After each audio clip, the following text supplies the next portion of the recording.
Hello, അപ്പം നമ്മുടെ പുതിയൊരു വീഡിയോയിലേക്ക് ഏവർക്കും സ്വാഗതം. അപ്പോൾ ഇന്ന് ഒരുപാട് പ്രത്യേകതയുള്ള ദിവസമൊന്നുമല്ല. ഇന്ന് ഞാൻ ബാംഗ്ലൂർക്ക് പോവാണ് കേട്ടോ. അപ്പോൾ ചേട്ടൻ വന്നിട്ട് ഇപ്പോൾ ഒരു 5 ദിവസമൊക്കെ ആയിട്ടുള്ളൂ. 6ാമത്തെ ദിവസം ഞാൻ പോവുകയാണ്. ഇനി ഞാൻ ഒരു 10-15 ദിവസം കഴിഞ്ഞിട്ട് തിരിച്ചു വരത്തുള്ള എക്സാമാണ്. അപ്പം എനിക്കെന്തായാലും അത് മുടക്കാൻ പറ്റത്തില്ലല്ലോ. അപ്പോൾ ഞാൻ പോകുന്നതിൻ്റെ പ്രിപ്പറേഷനും പിന്നെ എൻ്റെ ബാംഗ്ലൂരിൽ പോകുന്ന കുറച്ച് കാര്യങ്ങളൊക്കെയാണ് കേട്ടോ. അത് കഴിഞ്ഞിട്ട് വന്നിട്ടുള്ളത് കുറേ വീഡിയോ, ഒരു 3 ദിവസത്തെ വീഡിയോ മൊത്തം ഇതിനകത്തുണ്ട്. 3 ദിവസത്തെ 3 കഥകളായിരിക്കും, 3 കാര്യങ്ങളാണ് കേട്ടോ. അപ്പോൾ ഞാൻ പോകുന്നതുകൊണ്ട് എനിക്ക് ആൾ ചിക്കൻ കറി വെച്ചുതരാമെന്ന് പറഞ്ഞു കേട്ടോ. വൈകുന്നേരത്തേക്ക് ചപ്പാത്തിയും ചിക്കനും ട്രെയിനിൽ ഇരുന്ന് കഴിക്കാനായിട്ട്. അപ്പോൾ ആൾ തന്നെ രാവിലെ പോയി ഞങ്ങളുടെ വീടിൻ്റെ ഓപ്പോസിറ്റ് ഒരു ചിക്കൻ കടയുണ്ട്. അവിടെ നിന്ന് ചിക്കനൊക്കെ മേടിച്ചിട്ട് വന്നിട്ട് എനിക്ക് പുതിയ സ്റ്റൈൽ ചിക്കനായിരുന്നു, പക്ഷെ നല്ല ടേസ്റ്റ് ആയിരുന്നു കേട്ടോ. അന്ന് ഞങ്ങൾ ട്രെയിനിൽ വെച്ച് കഴിച്ചു. സോസേജൊക്കെ ഇട്ടിട്ടുള്ളതായിരുന്നു. അടിപൊളി ചിക്കനായിരുന്നു കേട്ടോ. അങ്ങനെ പുള്ളി ജോലി ചെന്നപ്പോൾ ഞാൻ ചുമ്മാ ശൃംഗരിക്കാൻ ചെന്നപ്പോൾ ജോലി തന്നു. എനിക്ക് എന്തിൻ്റെ ആവശ്യമായിരുന്നു, വിഴിക്കേ പോവല്ലേ, ഇവിടെയൊക്കെ നിന്നാൽ വല്ല ജോലിയും കിട്ടും. അതുകൊണ്ട് ഞാൻ എസ്കേപ്പ് ആയിട്ട് എനിക്ക് കുറച്ച് അടിക്കാനും പറക്കാനും ഒക്കെ ഉണ്ട്. അമ്മ മുറ്റമൊക്കെ തൂത്തിട്ട് ചെടിക്ക് വെള്ളം ഒഴിക്കുകയാണ്. കാര്യം ഒരാൾ മതിയല്ലോ അടുക്കളയിൽ എൻ്റെ കെട്ടിയവനുണ്ടായിരുന്നു. അപ്പോൾ പുള്ളി കുക്കിങ്ങിനൊക്കെ ഏർപ്പെട്ടുകൊണ്ട് തന്നെ അമ്മ വേറെ ബിസിയായിപ്പോയി. അപ്പം ഞാൻ പാക്ക് ചെയ്യാൻ പോവാണ് കേട്ടോ, എനിക്ക് കൊണ്ടുള്ള സാധനങ്ങൾ. പിന്നെ മെയിനായിട്ട് എൻ്റെ കുറച്ച് ഡ്രസ്സ്, യൂണിഫോം, അങ്ങനെയുള്ള സാധനങ്ങൾ, പിന്നെ ടെക്സ്റ്റ് ബുക്ക്, അതൊക്കെ. പിന്നെ അത്യാവശ്യം സാധനങ്ങളെല്ലാം ഹോസ്റ്റലിൽ ഇരിപ്പുണ്ട്. ഡെയിലി അല്ലാതെ ബക്കറ്റ്, അങ്ങനെയുള്ള സോപ്പ്, പേസ്റ്റ്, അങ്ങനെയൊക്കെ എല്ലാം അവിടെ ഉണ്ട്. അപ്പം അത്യാവശ്യം ഞാൻ ഇങ്ങനെ വീട്ടിൽ കൊണ്ടുവരുന്ന സാധനം എൻ്റെ മേക്കപ്പ് പ്രോഡക്റ്റ്സ് ആണ് കേട്ടോ. ഇത് കണ്ടപ്പോൾ ഇങ്ങനെ ചേട്ടൻ ചോദിച്ചു, നീ പരീക്ഷ എഴുതാനാണോ പോകുന്നത്? ഒരുങ്ങാനാണ്. ഞാൻ പോകുമ്പോൾ ഇതെല്ലാം കൊണ്ടേ പോകത്തുള്ളൂ. അങ്ങനെ കുറച്ച് സോക്സ് കേട്ടോ, എനിക്ക് സോക്സ് വേണം. ഫസ്റ്റ് ഓഫ് ഓൾ എനിക്ക് ട്രെയിനിൽ അങ്ങോട്ട് പോകുമ്പം നമ്മുടെ ആന്ധ്രയൊക്കെ കഴിയുമ്പോൾ നല്ല തണുത്ത് കിടുവും. എനിക്ക് ഭയങ്കര ഇഷ്ടമാണ് തണുപ്പാണ് ഇഷ്ടമെങ്കിൽ പോലും ട്രെയിനിൽ വെച്ചിട്ട് ഞാൻ കാലിൽ സോക്സും സ്വെറ്ററും പുറത്തൊക്കെ മൂടിയാണ് ഇരിക്കുന്നത്. അവിടെ ചെന്നാലും നല്ല തണുപ്പാണ്. സാധാരണ ചെല്ലുമ്പോഴെല്ലാം നല്ല തണുപ്പാണ് കേട്ടോ. അപ്പോൾ അതുകൊണ്ട് ഞാൻ എടുത്തത്. പക്ഷേ ഈ പ്രാവശ്യം അത്ര തണുപ്പില്ലായിരുന്നു. ഞാൻ പോയിട്ട് വന്നത് കൊണ്ട് എനിക്കറിയാം. ഞാൻ ഇതൊന്നും അധികം എടുത്തുകൊണ്ട് വരേണ്ടിയിരുന്നില്ല. കാരണം ട്രെയിനിൽ വെച്ച് തണുപ്പുണ്ടായിരുന്നു. പക്ഷെ അങ്ങ് എത്തിയിട്ട് പറയത്തക്ക തണുപ്പൊന്നുമില്ല. അങ്ങനെ എൻ്റെ ചേട്ടൻ എനിക്ക് വേണ്ടി ഉണ്ടാക്കി ചിക്കൻ കറിയാണ് കേട്ടോ. അങ്ങനെ ഞങ്ങൾ ഉച്ചയ്ക്ക് ചോറ് കഴിക്കാൻ പോവുകയാണ്. ചിക്കൻ കറി ഉണ്ട്. പിന്നെ എന്നാ ഉള്ളത്, മുരിങ്ങക്കായ ഇട്ടിട്ടുള്ള അവിയലാണ് കേട്ടോ ഉള്ളത്. പിന്നെ തോരൻ, ചോറ്, അങ്ങനത്തെ എല്ലാം ആയി. ബീട്രൂട്ട് തോരൻ എൻ്റെ കെട്ടിയൻ്റെ ഫേവറേറ്റ് തോരനാണ് കേട്ടോ ബീട്രൂട്ട്.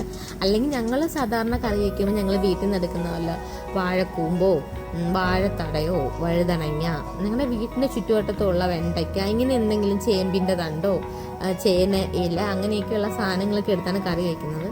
ചേട്ടൻ വന്നതിന് ശേഷമാണ് ഞങ്ങൾ പുറത്തുനിന്ന് പച്ചക്കറി മേടിക്കുന്നത്. കാരണം ബീട്രൂട്ട് ഇഷ്ടമാണ്. അപ്പോൾ ആൾ പുറത്ത് പോയിട്ട് വരുമ്പോൾ ബീട്രൂട്ട് മേടിച്ചിട്ട് വരും. എന്നെ വരട്ടേണ്, നീ ഇവിടെ വീഡിയോ എടുത്തുകൊണ്ട് നിന്നിട്ട് നീ ട്രെയിൻ കിട്ടിയില്ലെങ്കിലാണെന്ന് പറഞ്ഞ് വരട്ടെ ഞാൻ അവിടെ നിന്നപ്പോഴേ. അപ്പോൾ ഞാൻ പിന്നും പോയി കേസ്. അതെ, ഞാൻ പോയി എല്ലാം പാക്കൊക്കെ ചെയ്തു കേട്ടോ. പാക്കൊക്കെ ചെയ്തിട്ട് ഇനി എന്താ പോകുന്നത് വെച്ചാൽ എനിക്ക് പുറത്തോട്ട് പോകുന്നതിൻ്റെ മെയിൻ ഉദ്ദേശം ഒരു ബാങ്കിൽ ഒരു ആവശ്യത്തിന് പോകണം കേട്ടോ. അതുമല്ല, നാളെ വാലന്റൈൻസ് ഡേ ആണ് കേട്ടോ. അപ്പോൾ പുള്ളിക്ക് ഒരു സർപ്രൈസ് ഗിഫ്റ്റ് ഞാൻ ഇവിടെ ഒളിച്ചു വെച്ചിട്ടുണ്ട്. ഇതൊക്കെ ആൾ നാളെ എടുത്ത് നോക്കി സർപ്രൈസ് ആവും എന്നൊക്കെ വെച്ചാണ് ഞാൻ പോകുന്നത്. പക്ഷെ ആളെ നോക്കിയില്ല, ആൾക്കാരൊന്നും വലിയ ഇൻട്രസ്റ്റ് ഇല്ല. അപ്പോൾ ഞാൻ ഇതൊക്കെ വെച്ചിട്ട് പോകുമ്പോൾ ഭയങ്കര ഇതിലായിരുന്നു. അന്ന് ഈ വീഡിയോ ഇടുമെങ്കിൽ ഭയങ്കര സർപ്രൈസ് ആയിട്ടൊക്കെ പറയാമെന്നൊക്കെ പറഞ്ഞായിരുന്നു വെച്ചിട്ട് പോയത്. പക്ഷെ ഒന്നും നടന്നില്ല. ഞാൻ റെഡിയായി ഇറങ്ങി കേട്ടോ. എന്നെ ആറ്റിങ്ങിൽ വരെ കൊണ്ടാക്കും. അവിടുത്തെ ബസ്സിനാണ് ഞാൻ കൊല്ലം വരെ പോകുന്നത്. കൊല്ലത്ത് നിന്ന് ട്രെയിനിൽ പോകും. അങ്ങനെയാണ്. പിന്നെ ആ വാലന്റൈൻസ് ഡേ ഗിഫ്റ്റ് കിട്ടിയപ്പോൾ എക്സ്പ്രഷൻ എന്ന് വെച്ചാൽ പുള്ളി അന്നത്തെ ദിവസം നോക്കിയത് കൂടിയില്ല. പിറ്റേന്നും കൊണ്ട് വൈകിട്ടെങ്ങാണ്ടേ ഞാൻ അന്ന് തന്നെ പറഞ്ഞു, ചേട്ടൻ എനിക്ക് ഗിഫ്റ്റ് എവിടെയാണ്? അപ്പോൾ എനിക്ക് ഗിഫ്റ്റ് ഒന്നും മേടിച്ചില്ല എന്ന് ഞാൻ പറഞ്ഞു, ഞാൻ വെച്ചിട്ടുണ്ട്, പോയി നോക്കാൻ പറഞ്ഞു. അപ്പോൾ ആൾ ഞാൻ പറഞ്ഞ് 2 ദിവസം കഴിഞ്ഞിട്ടാണ് നോക്കിയത്. എന്നിട്ട് ഇട്ടിട്ട് എല്ലാം വലുതെന്നാണ് എന്നോട് പറഞ്ഞത്. അപ്പോൾ ഞാൻ ഭയങ്കര ഡെസ്പായി കേട്ടോ. എനിക്ക് ഭയങ്കര വിഷമായി. അന്ന് ഞാൻ വിചാരിച്ചു ഇനി ഈ പുള്ളിക്ക് ഒരു സാധനം ഞാൻ മേടിക്കത്തില്ല. പക്ഷെ അങ്ങനെ അല്ലായിരുന്നു. ഒരു ടീഷർട്ട് കറക്റ്റായിരുന്നു, നല്ലതായിരുന്നു. ഇവിടെ വന്നതിന് ശേഷം ഞാൻ ഇട്ട് നോക്കിയപ്പോൾ നല്ല ഭംഗിയുണ്ടായിരുന്നു കേട്ടോ, ബ്ലാക്ക്. പക്ഷെ ആളത് അപ്പം ഇട്ടിട്ട് കൊള്ളാന്ന് പറഞ്ഞെങ്കിൽ ഞാൻ ഹാപ്പിയാണ്. അത് ഇട്ടൊന്നെ ഇത് കൊള്ളൂല, ഇതൊന്നും അളവല്ല, അങ്ങനെയാണ് കുറെ കംപ്ലൈന്റ് പറഞ്ഞപ്പം എനിക്ക് വിഷമായി. അതിപ്പോൾ കേട്ടാൽ കേൾക്കണം. അതെ, എനിക്ക് വിഷമായി. കാര്യം പുള്ളി എനിക്ക് കുറേ ഡ്രസ്സൊക്കെ കൊണ്ടുവന്നു. അപ്പോൾ അവർ കൊണ്ടുവരണ എല്ലാം നമുക്ക് അങ്ങോട്ടും ഇങ്ങോട്ടും കണക്കാവണമൊന്നുമില്ല. പക്ഷേ എനിക്ക് കണക്കായില്ലേലും ഞാനതങ്ങനെ ഇതൊന്നും കൊള്ളൂല, എനിക്കൊന്നും കയറൂല, അങ്ങനെ ഇതായിട്ടൊന്നും പറഞ്ഞില്ല. ഞാൻ എല്ലായിടത്തും എൻ്റെ അലമാരയെ വെച്ച് പിന്നെ നമുക്ക് കറക്റ്റ് ആവുന്ന ആർക്കെങ്കിലും ഒക്കെ കൊടുക്കാമല്ലോ. അപ്പോൾ അല്ലാതെ നമുക്ക് കിട്ടി ഉടനെ അങ്ങ് വിഷമിപ്പിക്കുന്ന ശരിയല്ലോ. അപ്പോൾ ഇത് കണക്കാവൂല, ഇത് വലുത്, നീ ഇത് എവിടെ നിന്ന് മേടിച്ചത്, അങ്ങനെ കുറേ ക്വസ്റ്റ്യൻസ് ആണ് ചോദിച്ചത്. അപ്പം എനിക്ക് സങ്കടമായി. അപ്പോൾ പറഞ്ഞു വന്നത്, അങ്ങനെ ഞങ്ങൾ ബാംഗ്ലൂർ പോകാനായിട്ട് ട്രെയിനിൽ കയറി കേട്ടോ. കൊല്ലത്തുനിന്ന് ട്രെയിനിൽ കയറി. ഇനി ബാംഗ്ലൂർ എത്തിയിട്ടുള്ള വിശേഷമാണ്. കെട്ടിയ നാട്ടിൽ ഭയങ്കര ബഹളമായിരുന്നു. നാട്ടിൽ ബോറടിക്കുന്നു, തിരിച്ചു വാ, ബോറടിക്കുന്നു എന്നൊക്കെ എന്നെ എപ്പോഴും വിളിച്ച് പറഞ്ഞിട്ടേ ഇരുന്നു. അപ്പോൾ അവർ പറയണം, അവരില്ലാതെ നമ്മൾ നാട്ടിൽ നിൽക്കുമ്പോൾ ഉള്ളൊരു ബുദ്ധിമുട്ട് അല്ലേ. അവർ നാട്ടിൽ വരുമ്പോൾ എപ്പോഴും നമ്മൾ കൂടെ കാണും. അപ്പോൾ നമ്മളില്ലാതെ അവർ നിൽക്കുമ്പോഴുള്ള ബുദ്ധിമുട്ട് അവരും കൂടി അറിയണം. ഞാൻ ചെറുതായിട്ട് സന്തോഷിച്ചു, അവിടെ നിൽക്കട്ടെ, ഞാനില്ലാതെ നിൽക്കുമ്പോൾ ബുദ്ധിമുട്ടുള്ളതെന്ന് അറിയട്ടെ എന്നൊക്കെ മനസ്സിൽ ചെറുതായിട്ടൊന്ന് സന്തോഷിച്ചു കേട്ടോ അവിടെ നിന്നപ്പം. അങ്ങനെ നൈറ്റായി. ഞങ്ങൾ ഇത് ആശയിച്ചു കേട്ടോ. ആശയിച്ച് അമ്മയുടെ അനിയത്തിയല്ല, അമ്മയുടെ ചേച്ചിയാണ്, അമ്മയുടെ ചേച്ചിയുടെ മരുമോളാണ്. അപ്പോൾ പുള്ളിക്കാരത്ത് ഞാനും കൂടെ ഫുഡ് കഴിക്കാൻ പോവാണ്. 9 മണിയൊക്കെ ആയപ്പം ആ ബോഗിയിൽ ഞങ്ങൾ മാത്രമേ ഉള്ളൂ ഗെയ്സ്. അത്രയും നേരമായിട്ട് അവിടെ ആരും വന്നിട്ടില്ല. ഇനി ഒത്തിരി ലേറ്റ് ആവുമ്പോൾ വരുന്നെങ്കിലേ ഉള്ളൂ. ഇത്രയും നേരമായിട്ട് അവിടെ ആരും വന്നിട്ടില്ല കേട്ടോ. അങ്ങനെ ഞങ്ങൾ വിശാലമായിട്ടിരുന്ന് കഴിക്കാനൊക്കെ പോവാണ്. അപ്പം എനിക്കുള്ളത് ചപ്പാത്തിയും ചിക്കൻ കറി. അങ്ങനെ ഞങ്ങൾ രണ്ടും ഷെയർ ചെയ്ത് കഴിച്ചു. കാരണം ബാക്കി ചപ്പാത്തി വെച്ചിരിക്കുവാണെങ്കിൽ നാളെ കഴിക്കാം എന്നുള്ളൊരു പ്ലാനിങ്ങിലാണ്. അങ്ങനെ കുറച്ച് ചപ്പാത്തിയും ചിക്കൻ കറിയും കൂടി എടുത്ത് നമ്മൾ കഴിച്ചു. ഒരുവിധം എല്ലാവരും ഒക്കെ ഉറങ്ങി കേട്ടോ. അപ്പം എനിക്ക് അപ്പർ ബർത്താണ് കിട്ടിയത്. ബാക്കിയുള്ള ആൾക്കാരൊക്കെ വന്നു. ഇത് രാവിലെയാണ്. ഞങ്ങൾ കിടന്നുറങ്ങി. രാവിലെ ഒരു കോഫി മേടിച്ച് കുടിക്കും കേട്ടോ. താഴെ ഇരിക്കുന്ന ഒരു മാഡത്തിനെ കണ്ടു. ആ പുള്ളിക്കാരത്തി പോലീസാട്ടോ. പുള്ളിക്കാരത്തി ഞങ്ങൾ നന്നായിട്ട് സംസാരിച്ചു. ഒരുപാട് നേരം വർത്താനമൊക്കെ പറഞ്ഞു. ആള് ബാംഗ്ലൂരിലോട്ട് പോവാന്നൊക്കെ പറഞ്ഞു. അങ്ങനെ ഞങ്ങൾ ബാംഗ്ലൂരിലെ മെജസ്റ്റിക്കിൽ ട്രെയിൻ ഇറങ്ങിയിട്ടുണ്ട് കേട്ടോ. അങ്ങനെ ഞാനും ആ ചേച്ചിയും കൂടി നടന്നുകൊണ്ട് ഇരിക്കുക. മെജസ്റ്റിക്കിലല്ല, ഇത് KR പുരത്താണ് കേട്ടോ ഇറങ്ങിയത്. ഇനി ഊബർ പിടിച്ചിട്ടാണ് ഞങ്ങൾ ഹോസ്റ്റലിലേക്ക് പോകുന്നത് കേട്ടോ. ഇതിനിടയ്ക്ക് ഈ ആശ ചേച്ചി ഇട്ടേക്കുന്ന ഉടുപ്പ് കണ്ടു ഗൈസ്. അതെൻ്റെ കെട്ടിയോൻ എനിക്ക് ഈ പ്രാവശ്യം വന്നപ്പോൾ കൊണ്ടുവന്നതാണ്. രാത്രി തണുപ്പ് വന്നിട്ട് ഞാനിങ്ങനെ ബെഡ്ഷീറ്റ് എടുക്കാൻ വേണ്ടി താഴോട്ട് നോക്കിയപ്പോൾ എൻ്റെ ഉടുപ്പ് കൂട്ട് അവിടെ വേറൊരാൾ ഇരിക്കുന്നു. ഈ ആശ ചേച്ചി എൻ്റെ ഉടുപ്പൊക്കെ എടുത്തിട്ടു ഗൈസ്. കുഴപ്പമില്ല, ക്ഷമിച്ചേക്കാം. അതെ, ആ ഉടുപ്പ് കൂട്ടാണ് ഇരിക്കുന്നത് കേട്ടോ. തണുപ്പ് കാരണം ഞാൻ സന്ധ്യയ്ക്ക് ഞാൻ പറഞ്ഞു, ചേച്ചി നല്ല തണുപ്പ് വരും, ബെഡ്ഷീറ്റ് എടുത്തു. എനിക്ക് കുഴപ്പമില്ലടി, എനിക്ക് ചൂടൊന്നും തണുപ്പ് എനിക്ക് ഇഷ്ടമാണ്, എനിക്ക് തണുപ്പ് ഇഷ്ടമാണെന്ന് പറഞ്ഞിട്ട് ഒരു ഷീറ്റ ഒന്നും എടുക്കാതെ കിടന്ന് വെളുപ്പംകാലം ഇപ്പം തണുത്ത് മരവിച്ച് പിന്നെ എൻ്റെ സെറ്ററിനകത്തൊക്കെ കയറി ഇരിക്കുക കേട്ടോ. അങ്ങനെ ഞങ്ങൾ ബാംഗ്ലൂർ എത്തി. ബാംഗ്ലൂരിൽ എക്സാം എല്ലാം കഴിഞ്ഞ് തിരിച്ചു എത്തി കേട്ടോ. പിന്നെയുള്ള വിശേഷം ഞാൻ എടുത്തില്ല, കാരണം എന്താ വെച്ചാൽ എക്സാമിനാണ് പോയത്. വീഡിയോ എടുത്തുകൊണ്ട് നടന്ന് നമ്മുടെ എക്സാം ഒന്നും നടക്കത്തില്ല. അപ്പോൾ ആകെ ബിസിയും തിരക്കും ആയിരുന്നു. അങ്ങനെ എക്സാമൊക്കെ കഴിഞ്ഞു, തിരിച്ച് നാട്ടിലെത്തി. പിന്നെ ശിവരാത്രി ആ ടൈമിലൊക്കെ ഞാൻ വ്ളോഗ്സൊക്കെ ഷോർട്സ് ആയിട്ടൊക്കെ ഇട്ടിട്ടുണ്ടായിരുന്നു. അതൊക്കെ കഴിഞ്ഞു. ഞങ്ങൾ പിന്നെ നാട്ടിൽ വന്നതിന് ശേഷമാണ് കേട്ടോ. ഞങ്ങളുടെ വീട്ടിലെ മാവെല്ലാം കായ്ച്ചിട്ടുണ്ട്. അപ്പം മാവിനകത്ത് കവറിടാൻ പോവാണ്. മാങ്ങയ്ക്കൊക്കെ നമ്മൾ കവറിട്ട് നിർത്തിയില്ലെങ്കിൽ അവരെല്ലാം ഈച്ച കുത്തും. വേറെ എന്തെങ്കിലും വഴി ഉണ്ടെങ്കിൽ കമൻറ്റ് ചെയ്യണം കേട്ടോ. ഞങ്ങൾ ഈ കിറ്റ് ഉണ്ടല്ലോ, 50 പൈസ കിറ്റ്, പണ്ടത്തെ 50 പൈസ, ഇപ്പോൾ 1 രൂപയ്ക്കാണ് ഒന്ന് കിട്ടുന്നത്. അത് വെച്ചിട്ട് കെട്ടി അടിയിലൊരു കണ്ണൂട്ടേക്കും. അപ്പം ഈച്ചയൊന്നും കുത്തത്തില്ല. അപ്പം അതിനുള്ള പരിപാടിയിലാണ് ഞാനും അമ്മയും കൂടെ. കെട്ടിയവൻ എവിടെ പോയോ എന്തോ, കുറേ നാൾ മുന്നത്തെ വീഡിയോ ആണ്, എനിക്ക് ഓർമ്മയില്ല കേട്ടോ. അങ്ങനെ ചെയ്തുകൊണ്ടിപ്പോൾ മുകളിൽ നിന്ന് വെള്ളം നിറഞ്ഞ് കളഞ്ഞു കേട്ടോ. ഞങ്ങൾ രണ്ടും അങ്ങ് ഫ്രണ്ടിലായിരുന്നു. അങ്ങനെ പിന്നെ ഞങ്ങൾ ചോറൊക്കെ കഴിച്ചു. വൈകുന്നേരം ആയപ്പോഴത്തെ പിന്നും പോവുകയാണ്. എങ്ങോട്ടാണ് പോകുന്നതെന്ന് വെച്ചാൽ അമ്മയുടെ ഒരു അനിയത്തിയുടെ വീട്ടിൽ, അതായത് മുന്നേ ഞങ്ങൾക്ക് പോകാൻ പറ്റാത്ത സ്ഥലത്തേക്കാണ് ഇപ്പോൾ അടുത്ത പോകുന്നത്. അമ്മയ്ക്ക് 6 അമ്മ ഉൾപ്പെടെ 6 പേരുണ്ട് കേട്ടോ. അപ്പോൾ കഴിഞ്ഞ വീഡിയോയിൽ ഒരു 3 പേരുടെ വീട്ടിൽ പോകുന്നതാണ് കാണിച്ചത്. അപ്പോൾ ഇനി 2 പേരുടെ വീടും കൂടി ഉണ്ട്. 2 അല്ല, ഇനിയും 3 പേരുണ്ടല്ലേ. ഇനി 2 പേരുടെ വീടും കൂടി ഉണ്ട്. അപ്പം അവരുടെ വീട്ടിൽ പോകുന്ന വീഡിയോ കേട്ടോ. അപ്പം നല്ല മഴയുണ്ടായിരുന്നു. ഞങ്ങളിപ്പം എവിടെയെങ്കിലും പോകുന്ന എല്ലാം വൈകിട്ടാണ്. കാര്യം രാവിലെയൊക്കെ തിരക്കായിരിക്കും, ഓരോ കാര്യങ്ങളൊക്കെ ചെയ്ത് അതിൻ്റെ ഇടയ്ക്ക് ചോറൊക്കെ വെച്ച് അതൊക്കെ കഴിച്ച് അങ്ങനെ ഇങ്ങനെയൊക്കെ അങ്ങ് വൈകുന്നേരം വരെ പോകും. വൈകുന്നേരം ആകുമ്പോഴത്തേക്കാണ് നമ്മൾ യാത്ര തുടങ്ങുന്നത് കേട്ടോ. പോകാനുള്ള സ്ഥലങ്ങളിലൊക്കെ വൈകുന്നേരവും സന്ധ്യയ്ക്കും ഒക്കെയാണ് പോകുന്നത്. അങ്ങനത്തെ അവർക്കുള്ള സാധനങ്ങളൊക്കെ എടുത്ത് വെച്ചിട്ടുണ്ട്. ഞങ്ങൾ പോവാണ്. മഴ അപ്പുറത്തെ ഉമ്മയോടാണ് കേട്ടോ അമ്മ സംസാരിച്ചുകൊണ്ടിരിക്കുന്നത്. ഞങ്ങൾ എവിടെ പോകുമ്പോഴും അപ്പുറത്തെ വീടുകളിൽ അമ്മ പറഞ്ഞിട്ടാണ് പോകാറ്. ഞാനങ്ങനെ പറയാറൊന്നുമില്ല കേട്ടോ. അമ്മയാണെങ്കിൽ എപ്പോൾ പുറത്ത് പോകുമ്പോഴും അപ്പുറത്തെ വീട്ടിൽ ഇങ്ങനെ ഞങ്ങൾ പോവുകയാണെന്ന് പറയും. എനിക്ക് ആ ശീലമില്ല. കാര്യം ഞാനങ്ങനെ വീട്ടിലൊന്നും വെച്ച് അങ്ങനെ പറയാറൊന്നുമില്ല. അതുകൊണ്ട് വീട്ടിനപ്പുറം ഇപ്പുറം ഉള്ളവരെയൊക്കെ കാണുമ്പോൾ സംസാരിക്കും, അല്ലാതെ വിളിച്ച് സംസാരിക്കാൻ ഞാനിനി വലിയ ഇൻട്രോവേർട്ടും ആയിരിക്കും. ഞാൻ പകുതി ഇൻട്രോവേർട്ടാണെന്ന് എനിക്ക് തോന്നുന്നു. മടിയാണ്, വിളിച്ചിട്ട് ഇങ്ങനെ പറയത്തൊന്നുമില്ല. കാണുവാണെങ്കിൽ പറയും, കാണുവാണെങ്കിൽ അങ്ങനെ അത്രയൊക്കെ ഉള്ളൂ. അമ്മ അങ്ങനെ പറഞ്ഞിട്ടൊക്കെ ഞാൻ വരണം കേട്ടോ. അങ്ങനെ ഞങ്ങളിതേ പോവുകയാണ്. ഇന്ന് പോകുന്നത് പാലോട് എക്സ് സർവീസ്മെൻ കോളനി എന്ന് പറഞ്ഞ സ്ഥലമാണ് കേട്ടോ. അമ്മയുടെ കുടുംബ വീട് അവിടെയാണ്. അവിടെ ഞങ്ങൾക്കൊരു വീടുണ്ട്.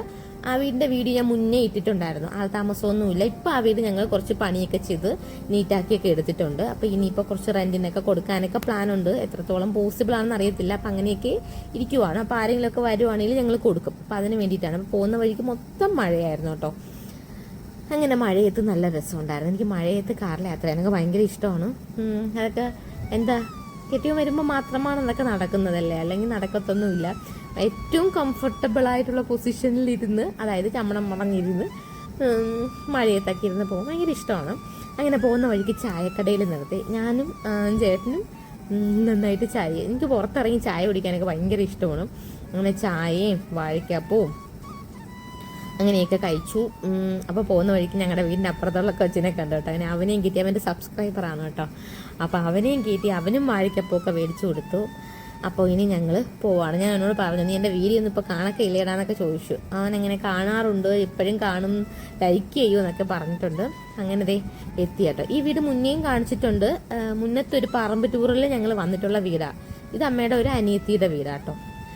അങ്ങനെ അവിടെ വന്നു, അവരോട് ചായയെക്കുറിച്ച് വർത്തമാനമൊക്കെ പറഞ്ഞിരുന്നു. പിന്നെ ഞങ്ങൾ അവിടുത്തെ വണ്ടി എടുത്ത് ഞാൻ ആളില്ലാതെ ഒഴിഞ്ഞു കിടക്കും ഞങ്ങളുടെ കുടുംബ വീടെന്ന് പറഞ്ഞില്ലേ, അവിടെ പോവുക. അപ്പം കാടൊന്നുമില്ല, കാരണം അത്യാവശ്യം പണിയൊക്കെ ചെയ്തത് കൊണ്ട് കാടൊന്നുമില്ല. കാടൊക്കെ പോയി. ഇവിടെ എല്ലാം എന്തോ ഈ കാരക്ക പഴുത്ത് വീണ് കിടക്കും. ഒരു കാരക്ക മരം ഉണ്ട് കേട്ടോ. അങ്ങനെ ഇതാ മുകളിലെല്ലാം ഷീറ്റിട്ടു, ഓടായിരുന്നു. അപ്പോൾ ഇപ്പം മൊത്തം ഷീറ്റിട്ടു. പിന്നെ ഒരു അടുക്കള എക്സ്ട്രാ കെട്ടി. അതൊക്കെയാണ് ഇപ്പോൾ ചെയ്തേക്കുന്ന മാറ്റങ്ങൾ. ഇങ്ങനെ എൻ്റെ ക്യാമറ എടുപ്പ് കാരണം എല്ലാവരും എൻ്റെ അടുത്ത് നിന്ന് ഓടി അകലുകയാണ് ഗൈസ്. അങ്ങനെ പുറത്തൊരു ഷെഡ് കണക്ക് കെട്ടിയിട്ടുണ്ട് കേട്ടോ. അത് ഏത് വീട്ടിൽ പോയി നമ്മൾ കിണറ്റിനകത്ത് നോക്കണമല്ലോ. അപ്പം ഞാനൊന്ന് നോക്കി, അത് നമ്മുടെ മലയാളികളുടെ ഒരു വീക്ക്നെസ് ആണല്ലോ. അങ്ങനെ കിണറ്റി വെള്ളമൊക്കെ ഉണ്ട്. അങ്ങനെ പുറത്തിങ്ങനെയൊക്കെ നമ്മൾ ഗ്യാസൊക്കെ വയ്ക്കാൻ വേണ്ടിയിട്ടൊക്കെ ഒരു സംഭവം, വിറക് എന്തെങ്കിലുമൊക്കെ അടുക്കി വയ്ക്കാൻ വേണ്ടിയിട്ടൊക്കെ വെച്ച് അങ്ങനെ. അപ്പോൾ കിണർ കണ്ടപ്പോൾ എൻ്റെ കെട്ടിയവനപ്പോൾ ഒന്ന് വെള്ളം കോരണം എങ്കിൽ പിന്നെ ആയിക്കോട്ടെ എന്ന് ഞാനും പറഞ്ഞു. അങ്ങനെ ആൾ വെള്ളം കോരി, ഞാൻ വീഡിയോ എടുത്തു. ഇത് നമ്മുടെ ബാത്റൂമിൻ്റെ മുകളിൽ മറ്റേ ടാങ്ക് വയ്ക്കാനുള്ള സംഭവമൊക്കെ വെച്ചിട്ടുണ്ട്. അതൊക്കെ ഇങ്ങനെ ജസ്റ്റ് നോക്കി നടന്നു. അങ്ങനെയൊക്കെയാണ് ഈ വീടിൻ്റെ ഒരവസ്ഥ. അപ്പോൾ ജസ്റ്റ് പണിയൊക്കെ ചെയ്ത് തീർന്നതൊക്കെ നമ്മൾ നോക്കാൻ വേണ്ടിയിട്ട് വന്നതാട്ടോ. ഇതാ ഒരു കുറേയും കൂടിയൊക്കെ ഇനി പൂശിയൊക്കെ സൈഡൊക്കെ കുറച്ചൊക്കെ ഇടിഞ്ഞു പോയി. ഞാൻ അകത്തോട്ട് പോയി വീഡിയോ എടുത്തോന്ന് ചോദിച്ചാൽ എനിക്കറിയില്ല. കുറച്ചൊക്കെ എടുത്തിട്ടുണ്ടെന്ന് തോന്നുന്നു. പിന്നെന്താ പറയുക, ഞങ്ങൾ ഇവിടെ വന്നിട്ട് തോട്ടിലൊക്കെ പോയൊരു വീഡിയോ ഉണ്ട്. അത് ഒത്തിരി വ്യൂസ് ഉണ്ട് ഇട്ടിട്ടുള്ള വീഡിയോ കേട്ടോ. അപ്പോൾ എനിക്ക് ഇവിടെ വരുമ്പോൾ വീഡിയോ എടുക്കാൻ ഭയങ്കര ഇഷ്ടമാണ്.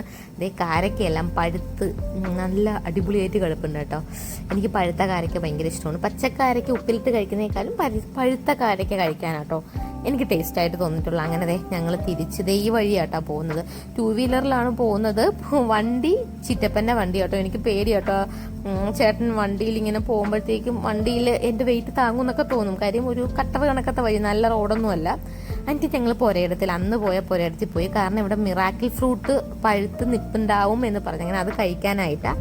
അത് കഴിച്ച്, അതിൻ്റെ പ്രത്യേകത അത് കഴിച്ചു കഴിഞ്ഞിട്ട് നമ്മൾ എന്ത് കഴിച്ചാലും അതിനൊരു ടേസ്റ്റും കാണത്തില്ല. അങ്ങനെ എന്തോ ഒരു ഫ്രൂട്ടാണ്. ഇതാട്ടോ സംഭവം. പക്ഷെ ഞാൻ കഴിച്ചില്ല. അത് അമ്മയ്ക്ക് എന്തോ കൊണ്ടു കൊടുത്തു കേട്ടോ. പറിച്ചതേ ഉള്ളൂ, പറിച്ചെടുത്ത് പിച്ചി എടുത്തിട്ടുണ്ടായിരുന്നു. അങ്ങനെ അവിടെ എല്ലാം കറങ്ങി നടന്നു. പിന്നെ ചെറി കിട്ടിയിട്ടുണ്ടായിരുന്നു കേട്ടോ. ചെറിയും അത്യാവശ്യം വിളഞ്ഞു വരുന്നതേ ഉള്ളൂ, പഴുത്തില്ല. അതൊക്കെ അങ്ങനെയൊക്കെ. ബാക്കിയെല്ലാമൊക്കെ മഴയും കൂടിയൊക്കെ ആയതുകൊണ്ട് എല്ലാമൊക്കെ അങ്ങ് നശിച്ചൊക്കെ പോയി. പിന്നെ ഈ ചായപ്പിലൊക്കെ വന്ന് കുറച്ച് നേരം ഇരുന്നു വിശ്രമിച്ചു. എൻ്റെ കെട്ടിയവന് വീഡിയോ കാണുമ്പോൾ ഇതിനകത്തൊക്കെ വന്നിരിക്കാൻ തോന്നുമായിരുന്നു. പുള്ളി ഇപ്പം വന്ന് അതങ്ങനെയൊക്കെ ഒന്ന് ഇരുന്നിട്ടൊക്കെ പോയി കേട്ടോ. അങ്ങനെ നമ്മൾ അതിനകത്തിരുന്ന് കുറച്ച് വീഡിയോസൊക്കെ എടുത്തു ഗൈസ്.